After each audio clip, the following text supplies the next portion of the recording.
Assalamualaikum warahmatullahi wabarakatuh. Perkenalkan, kami dari kelompok 2, dengan saya sendiri, Muhammad Imam Prima, saya Ilham Hafiz, saya Muhammad Bintang Lazuardi. Oke, kami di sini akan menjelaskan atau mendemonstrasikan aplikasi Halodoc. Sebelumnya, saya akan menjelaskan apa itu Halodoc atau perangkat lunak Halodoc. Jadi, Halodoc adalah perusahaan teknologi kesehatan yang menyediakan layanan kesehatan secara digital melalui aplikasi atau web. Selamat menyaksikan. Saya akan menjelaskan kebutuhan fungsional atau perangkat lunak dari aplikasi Halodoc. Yang pertama-tama, pendaftaran dan login.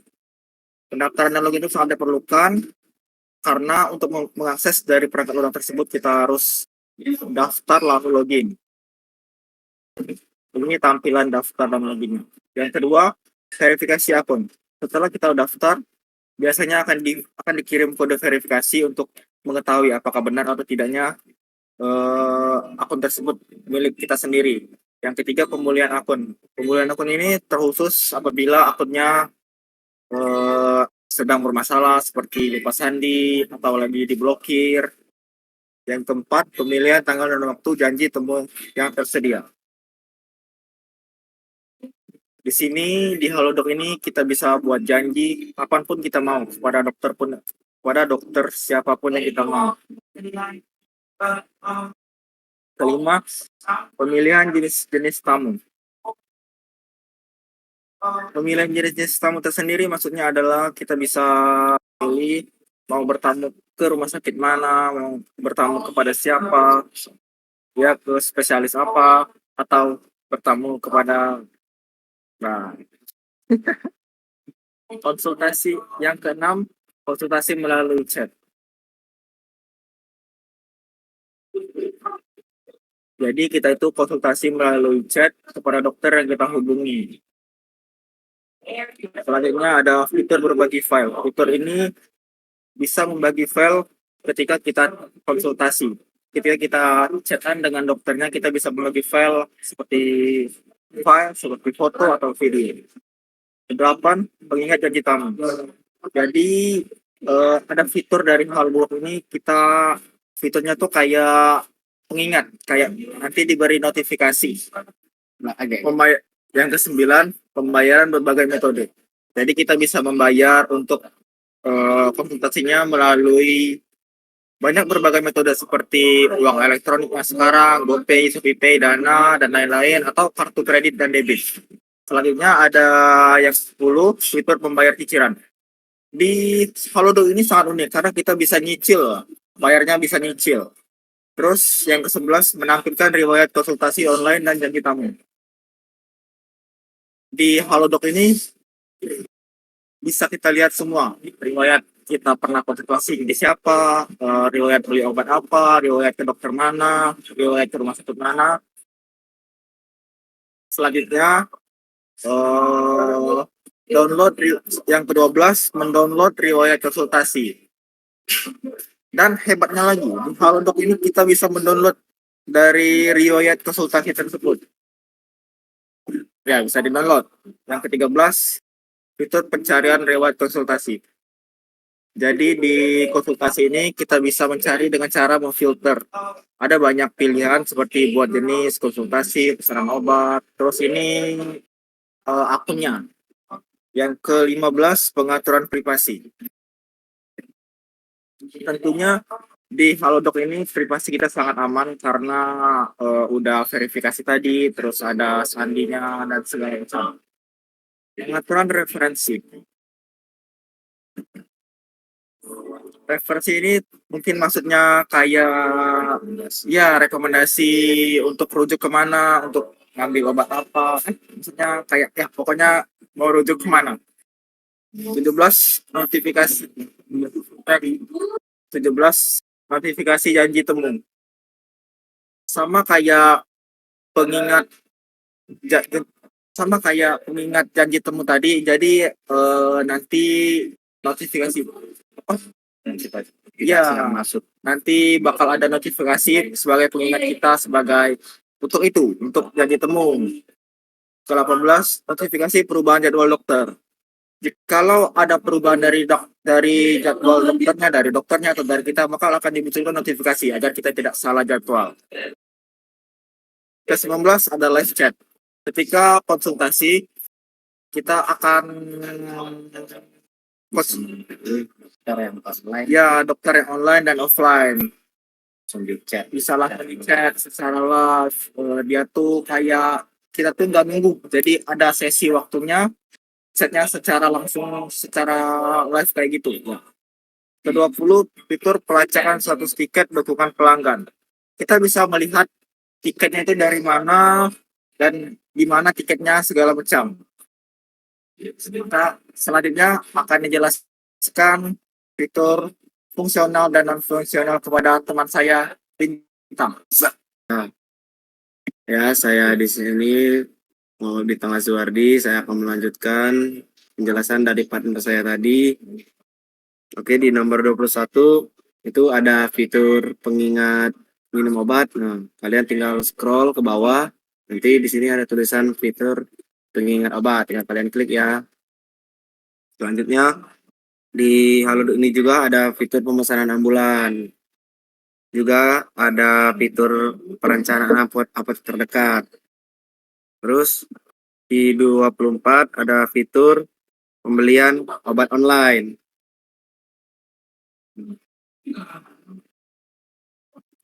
Pembelian obat online. Ini kan deh.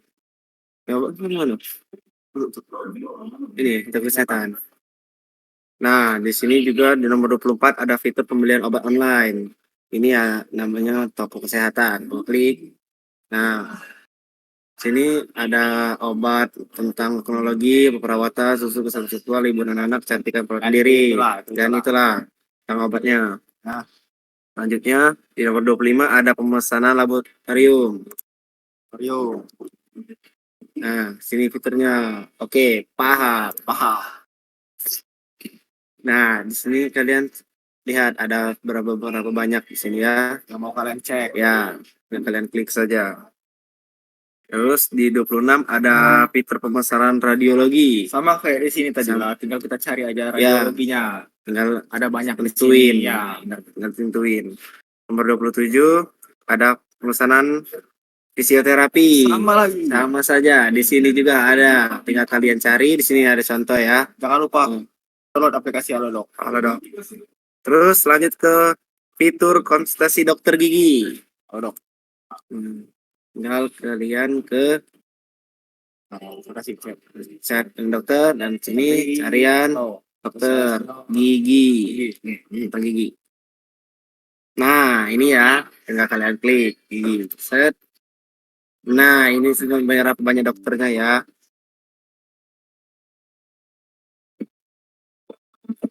Terus lanjut fitur konsultasi psikolog. Nah, psikolog sama saja, tinggal kalian cari dari tentang penyakitnya. Penyakit sini banyak ya.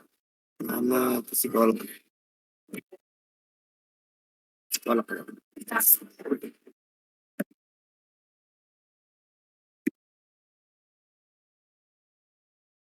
Nah, tinggal kalian cari seperti ini ya.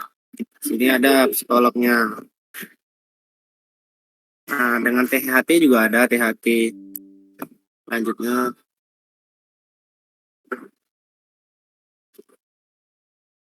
Nah, ini spesialis THT ya.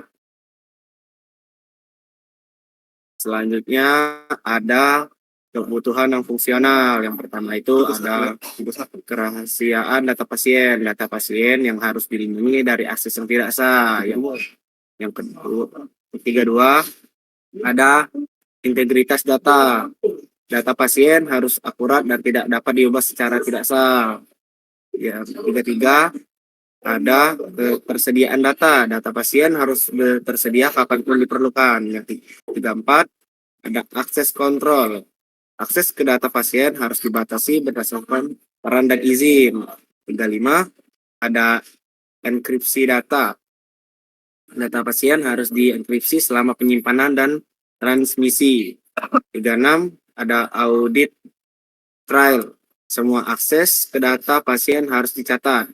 37, ada pemulihan bencana. Sistem harus dapat dipulih dari kegagalan.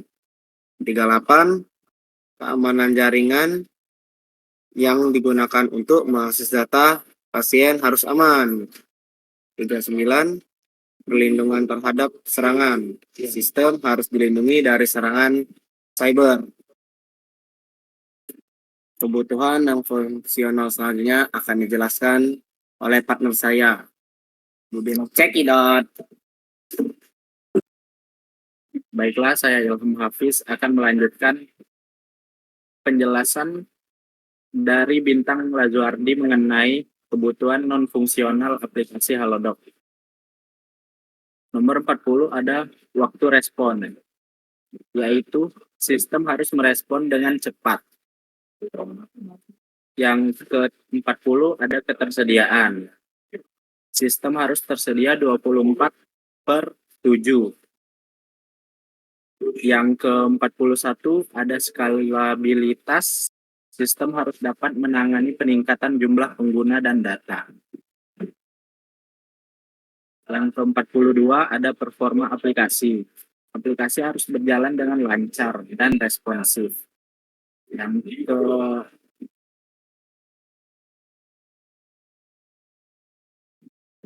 ke-44 ada kecepatan pemuatan. Aplikasi harus dimuat dengan cepat. Yang ke-45 ada penggunaan sumber daya. Sistem harus menggunakan sumber daya secara efisien.